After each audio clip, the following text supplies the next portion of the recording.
স্বাগতম তোমাদের প্রিয় চ্যানেল অধ্যয়ন শুরু করার আগে বইটি খুলে রাখুন আর আমার সাথে পড়তে থাকুন। আমাদের এই ছোট্ট চ্যানেলটি সাবস্ক্রাইব করতে ভুলবেন না। চলুন শুরু করি। Flash forward. Railways. By 1869, more than 600 kilomillisecond of railways had been built by the guaranteed companies, but the system proved to be too expensive, and in 1869 the government decided to build new railways as state enterprises. After 1880, they began to be built through private enterprise as well. By 1905, nearly 4500 kilomillisecond of railways had been built. Railway 1869 সালের মধ্যে গ্যারান্টিযুক্ত সংস্থাগুলি দ্বারা 6000 কিলোমিটারেরও বেশি রেলপথ তৈরি করা হয়েছিল, কিন্তু এই ব্যবস্থাটি অত্যন্ত ব্যয়বহুল বলে প্রমাণিত হয়েছিল এবং 1869 সালে সরকার রাষ্ট্রীয় উদ্যোগ হিসাবে নতুন রেলপথ নির্মাণের সিদ্ধান্ত নেয়। 1880 সালের পরে তারা ব্যক্তিগত উদ্যোগের মাধ্যমেও নির্মিত হতে শুরু করে। 1905 সালের মধ্যে প্রায় 45,000 কিলোমিটার রেলপথ নির্মিত হয়েছিল। MNCs. Many multinational companies began to operate their subsidiary companies in India and penetrated deep into almost every sector of Indian economy. These included MNCs like Hindustan Lever Limited, Dunlop, ITC, Union Carbide, Ashok Leyland, Imperial Chemicals and others.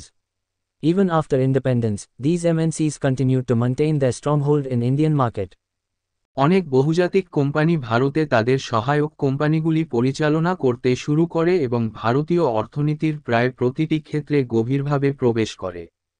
এর মধ্যে Hindustan Lever Limited, Dunlop, ITC, Union Carbide, Ashok Leyland, Imperial Chemicals এবং অন্যান্যের মতো বহুজাতিক company অন্তর্ভুক্ত ছিল। এমনকি স্বাধীনতার পরেও এই এমএনসিগুলি ভারতীয় বাজারে তাদের শক্ত অবস্থান বজায় রেখেছিল। Growth of Indian capitalist class. The industrialization in India, which began in the latter half of the 19th century, began as a reaction to British industrialization policies. The industrialization of India was the first condition for economic progress of the country. Swadeshi movement 1905, with its impetus on India made goods, is rightly considered as the foundation of indigenous modern industry. Henceforth, the Indian capitalist class got bound up with the national movement, supporting Congress leadership and financing some of its programs and policies. ভারতীয় পুঁজিবাদী শ্রেণীর বৃদ্ধি ভারতে শিল্পায়ন, যা 19 শতকের শেষার্ধে শুরু হয়েছিল, ব্রিটিশদের ডিশিল্পীকরণ নীতির প্রতিক্রিয়া হিসাবে শুরু হয়েছিল। ভারতের শিল্পায়ন ছিল দেশের অর্থনৈতিক অগ্রগতির প্রথম শর্ত। স্বদেশী আন্দোলন 1905 ভারতে তৈরি পণ্যের প্ররোচনা সহ সঠিকভাবে দেশীয় মডেম শিল্পের ভিত্তি হিসাবে বিবেচিত হয়। অতঃপর ভারতীয় পুঁজিপতি শ্রেণী জাতীয় আন্দোলনের সাথে আবদ্ধ হয়, কংগ্রেস নেতৃত্বকে সমর্থন করে এবং এর কিছু কর্মসূচি ও নীতির অর্থায়ন করে। Flash forward. Mahadev Govind Ranade was one of the first leaders who called upon his countrymen to set up industries. In 1870, K.T. Telang and Ferozesha Mehta opened soap factory in Mumbai and set an example before others. Lala Lajpat Rai, as director of Punjab National Bank, helped people in establishment of industries. Mahadev Govinda Ranade প্রথম নেতাদের মধ্যে একজন, যিনি তার দেশবাসীকে শিল্প স্থাপনের আহ্বান জানিয়েছিলেন। 1870 সালে কেটি তেলাং এবং ফিরোজ শাহ মেহতা মুম্বাইতে সাবান কারখানা খুলেছিলেন এবং অন্যদের সামনে একটি উদাহরণ স্থাপন করেছিলেন। পাঞ্জাব ন্যাশনাল ব্যাংকের ডিরেক্টর হিসেবে লালা লাজপত রায় শিল্প স্থাপনে মানুষকে সাহায্য করেছিলেন। Cotton, cloth industry. The foundation for this industry was laid in the 1850s with the help of local capital. The textile industry first attracted the attention of Parsi and Gujarati entrepreneurs. Bombay had the necessary climate for raw material, availability of cheap labor and even ready market for textiles. তুলা কাপড় শিল্প স্থানীয় পুঁজির সাহায্যে 1850 এর দশকে এই শিল্পের ভিত্তি স্থাপিত হয়েছিল। বস্ত্র শিল্প প্রথম পার্সি এবং গুজরাটি উদ্যোক্তাদের দৃষ্টি আকর্ষণ করে। বোম্বেতে কাঁচামালের জন্য প্রয়োজনীয় জলবায়ু, সস্তা শ্রমের প্রাপ্যতা এবং এমনকি বস্ত্রের জন্য প্রস্তুত বাজার ছিল। In 1818, a mill was set up in Calcutta. But this was an exception and the industry remained centered around Bombay. In 1853, first factory was set up in Bombay by Parsi Kavsaji Nanabhai Dawar. With this began the history of this industry. In 1874, J.N. Tata set up a cloth manufacturing company, renamed Empress Mill Nagpur in 1877. During 1853 to 80, 30 factories were set up, out of which 13 were set up by Parsis. 1818 সালে কলকাতায় একটি মিল স্থাপিত হয়, কিন্তু এটি একটি ব্যতিক্রম ছিল এবং শিল্প বোম্বে কেন্দ্রিক ছিল।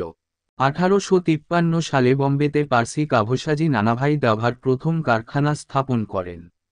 এর মধ্য দিয়ে শুরু হয় এই শিল্পের ইতিহাস। 1874 সালে জে.এন. টাটা একটি কাপড় উৎপাদন কোম্পানি স্থাপন করেন। 1877 সালে সম্রাগ্রী মিল নাগপুর নামকরণ করা হয়। 1853 থেকে 80 সালের মধ্যে 30টি কারখানা স্থাপন করা হয়েছিল, যার মধ্যে 13টি পার্সিরা স্থাপন করেছিল। Jute or Patsan industry. In 1855, first jute factory, Ackland Mill, in India was set up at Risra near Serampur, Bengal. Towards the end of 19th century, the Birlas went to Calcutta and entered raw jute trade with the help of Seth Tarachand Ghanshyam Das Birla.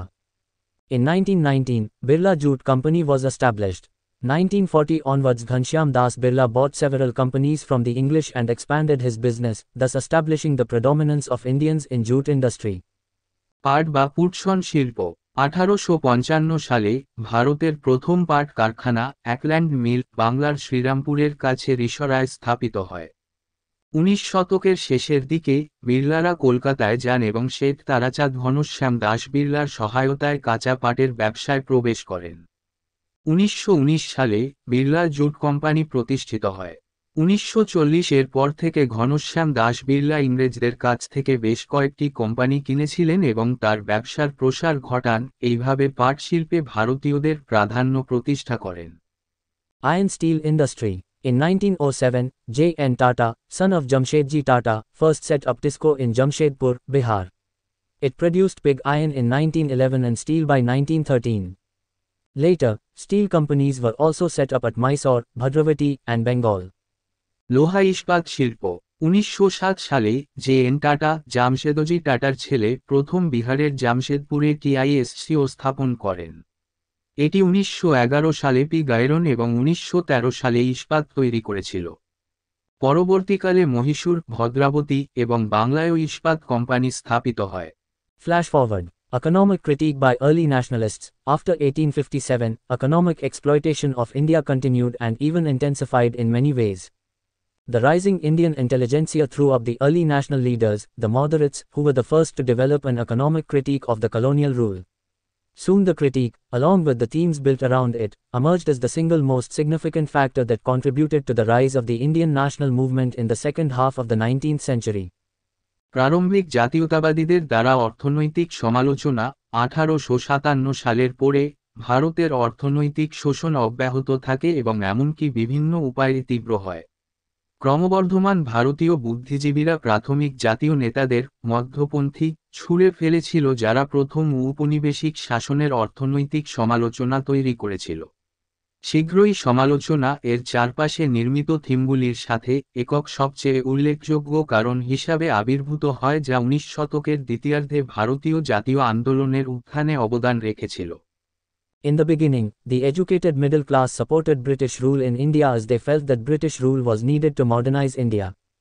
But after 1860, the disillusionment set in gradually in the wake of glaring economic disparity between India and England. Many of them went to England for work or for higher education and were shocked to see the hypocrisy of British rulers. While they themselves enjoyed all comforts of a modern lifestyle and based their social relations upon the modern values of equality and democracy, Indian masses were subjected to political, psychological and economic subjugation. শুরুতে শিক্ষিত মধ্যবিত্তরা ভারতে British শাসনকে সমর্থন করেছিল কারণ তারা মনে করেছিল যে ভারতকে আধুনিক করার জন্য ব্রিটিশ শাসন প্রয়োজন।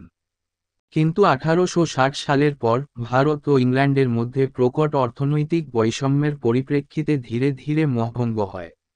তাদের অনেকেই চাকরি বা উচ্চশিক্ষার জন্য ইংল্যান্ডে গিয়ে ব্রিটিশ শাসকদের ভণ্ডামি দেখে হতবাক হয়েছিলেন।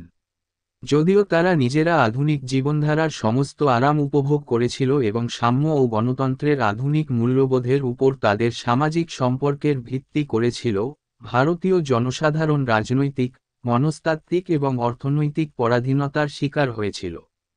One among such Indian intellectuals was Dadabhai Naoroji, 1825 to 1917, also known as the Grand Old Man of India.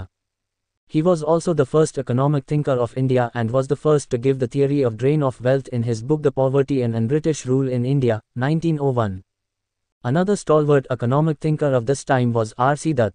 He gave a detailed economic record of British rule since 1757 in his work, The Economic History of India, 1902. Justice Mahadev Govind Ranade was another hero who taught the Indians of his generation the value of modern industrial development. He remarked that factories could, far more effectively than schools and colleges, give a new birth to the activities of a nation. এই ধরনের ভারতীয় বুদ্ধিজীবীদের মধ্যে একজন ছিলেন দাদাভাই নওরোজি, 1825 থেকে 1917, যিনি ভারতের গ্র্যান্ড ওল্ড ম্যান নামেও পরিচিত। তিনি ভারতের প্রথম অর্থনৈতিক চিন্তাবিদ ছিলেন এবং তিনিই প্রথম তার the poverty and un-British rule in India, 1901 বইয়ে ধন সম্পদের ড্রেন তত্ত্ব দেন। এই সময়ের আরেক দৃঢ় অর্থনৈতিক চিন্তাবিদ ছিলেন আর.সি. দত্ত। তিনি 1757 সাল থেকে ব্রিটিশ শাসনের বিশদ অর্থনৈতিক নথি তার ভারতের অর্থনৈতিক ইতিহাস, 1902 গ্রন্থে দিয়েছেন। বিচারপতি মহাদেব গোবিন্দ রানাডে ছিলেন আরেক নায়ক যিনি তার প্রজন্মের ভারতীয়দের আধুনিক শিল্প বিকাশের মূল্য শিখিয়েছিলেন। তিনি মন্তব্য করেছিলেন যে কারখানাগুলি স্কুল এবং কলেজের চেয়ে অনেক বেশি কার্যকরভাবে একটি জাতির কার্যক্রমের নতুন জন্ম দিতে পারে। G.V. Joshi, The Watcher, G. Subramaniam Iyer, G.K. Gokhale, Prithvish Chandra Ray and several other political activists gave their own analysis of the economic impact of colonial rule and subjected the entire range of colonial policies to minute scrutiny. Eventually all their efforts converged at one point and found the British rule at the vortex of India's underdevelopment. They were able to see that India's poverty was not inherent or natural but very much man-made, or rather British-made, and removable, and made this economic critique as the main plank of their nationalist economic agitation. G.V. Joshi, The Watcher, G. সুব্রামনিয়াম লিয়ার, জি.কে. গোখলে, পৃথ্বীশ চন্দ্র রায় এবং আরও বেশ কিছু রাজনৈতিক কর্মী ঔপনিবেশিক শাসনের অর্থনৈতিক প্রভাব সম্পর্কে তাদের নিজস্ব বিশ্লেষণ দিয়েছেন এবং ঔপনিবেশিক নীতির সম্পূর্ণ পরিসরকে নিখুঁতভাবে পর্যালোচনা করেছেন। অবশেষে তাদের সমস্ত প্রচেষ্টা এক পর্যায়ে একত্রিত হয় এবং ভারতের অনুন্নয়নের ঘূর্ণিতে ব্রিটিশ শাসনের সন্ধান পায়।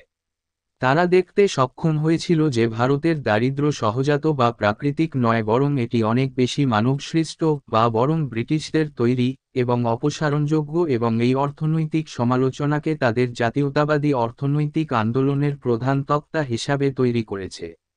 The early nationalists showed trade, industry and finance as the three pillars of economic domination.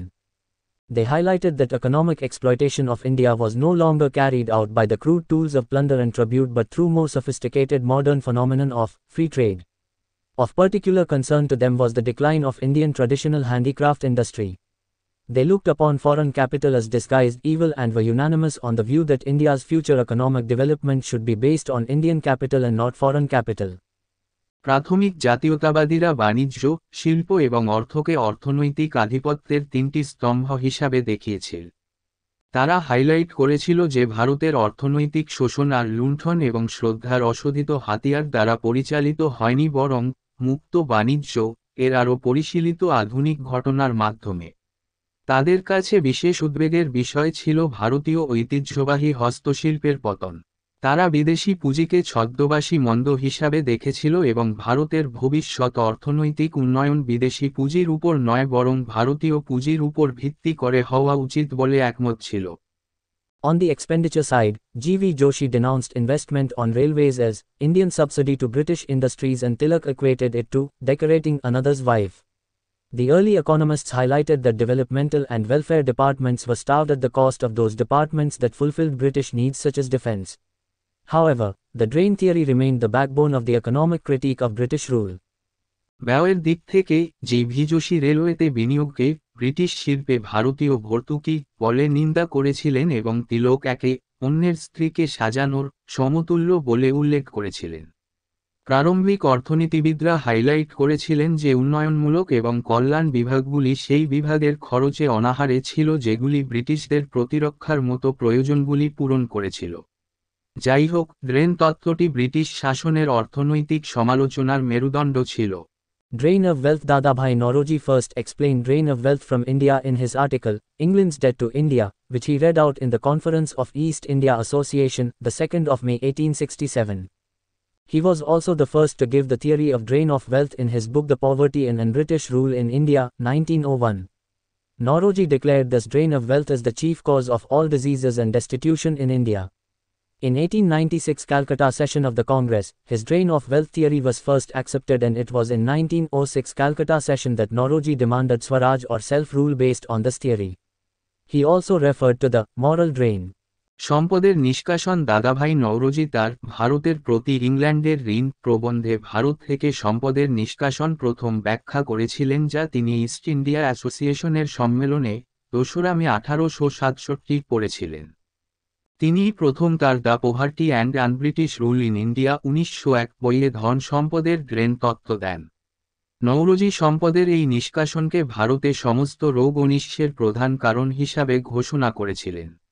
1896 সালের কংগ্রেসের কলকাতা অধিবেশনে তার ড্রেন অফ ওয়েলথ তত্ত্বটি প্রথম গৃহীত হয়েছিল এবং এটি ছিল 1906 সালের কলকাতা অধিবেশনে নওরোজি এই তত্ত্বের ভিত্তিতে স্বরাজ বা স্বশাসনের দাবি করেছিলেন।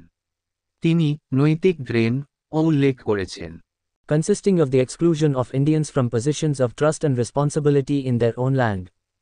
Following in his footsteps, R.C. Dutt made the drain a major theme of his Economic History of India, 1902.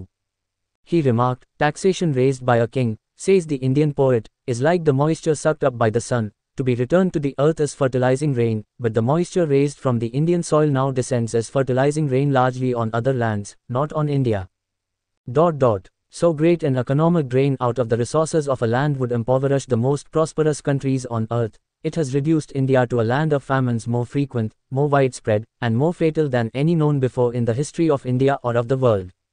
নিজেদের ভূমিতে আস্থা ও দায়িত্বের অবস্থান থেকে ভারতীয়দের বাদ দেওয়া নিয়ে গঠিত। তার পদাঙ্ক অনুসরণ করে আর.সি. দত্ত ড্রেনটিকে তার ভারতের অর্থনৈতিক ইতিহাসের 1902 একটি প্রধান বিষয়বস্তুতে পরিণত করেন। তিনি মন্তব্য করেছিলেন, একজন রাজা কর্তৃক উত্থাপিত শুল্ক, ভারতীয় কবি বলেছেন, সূর্যের দ্বারা চুষে নেওয়া আর্দ্রতার মতো, যা উর্বরকারী বৃষ্টি হিসাবে পৃথিবীতে ফিরিয়ে দেওয়া হবে, কিন্তু ভারতের মাটি থেকে উত্থিত আর্দ্রতা এখন মূলত উর্বরকারী বৃষ্টি হিসাবে নেমে আসে। অন্যান্য ভূমি ভারতে নয়। একটি ভূমির সম্পদ থেকে এত বড় একটি অর্থনৈতিক ড্রেন পৃথিবীর সবচেয়ে সমৃদ্ধ দেশগুলিকে দরিদ্র করে দেবে। এটি ভারতকে এমন দুর্ভিক্ষের দেশে পরিণত করেছে যা ভারত বা বিশ্বের ইতিহাসে আগে পরিচিত যেকোনো বেশি ঘন ঘন, আরও বিস্তৃত এবং আরও মারাত্মক। With the strong imagery that it evoked and by the virtue of it being almost self-explanatory, the drain theory found ready acceptability among the Indian masses, especially the peasants. It eroded the moral basis of British rule in India and went a long way in sowing the seeds of disaffection and disloyalty towards the British rule. It ensured that the early nationalists did not base their nationalism on shallow sentiments but on scientific study of the complex phenomenon of modern colonialism. এটি যে শক্তিশালী চিত্রের উদ্ভব করেছিল এবং এটি প্রায়শ ব্যাখ্যামূলক হওয়ার কারণে ড্রেন তত্ত্বটি ভারতীয় জনসাধারণ, বিশেষ করে কৃষকদের মধ্যে প্রস্তুত গ্রহণযোগ্যতা খুঁজে পেয়েছিল। এটি ভারতে ব্রিটিশ শাসনের নৈতিক ভিত্তিকে ক্ষয় করেছে এবং ব্রিটিশ শাসনের প্রতি অসন্তোষ ও আনুগত্যের বীজ বপন করতে অনেক দূর এগিয়ে গেছে। এটি নিশ্চিত করেছিল যে প্রাথমিক জাতীয়তাবাদীরা তাদের জাতীয়তাবাদকে অগভীর অনুভূতির উপর ভিত্তি করে নয়, বরং আধুনিক ঔপনিবেশিকতার জটিল ঘটনাটির বৈজ্ঞানিক অধ্যয়নের উপর ভিত্তি করে। Romesh Chandra Dutt, 1848 to 1909, he was a member of the ICS, a writer and a prominent economic historian of India of the 19th century. Post-retirement, he served as the president of INC in 1899. He translated the Ramayana and the Mahabharata into English and famously authored Open Letters to Curzon on Famines and Land Assessments in India, 1900, and the Economic History of India, 1902. Ramesh Chandra Dutta 1848 থেকে 1909 তিনি ইসের একজন সদস্য, একজন লেখক এবং 19 শতকের ভারতের একজন বিশিষ্ট অর্থনৈতিক ইতিহাসবিদ ছিলেন। অবসর গ্রহণের পর তিনি 1899 সালে আইএনসির সভাপতি হিসেবে দায়িত্ব পালন করেন। তিনি রামায়ণ এবং মহাভারত ইংরেজিতে অনুবাদ করেন এবং বিখ্যাতভাবে open letters to Curzon on famines and land assessment in India 1900 এবং the economic history of India 1902 লিখেছেন। এখানেই এই চ্যাপ্টারটি শেষ করলাম। পরবর্তী ভিডিওতে আমরা পরের চ্যাপ্টারটা পড়ব।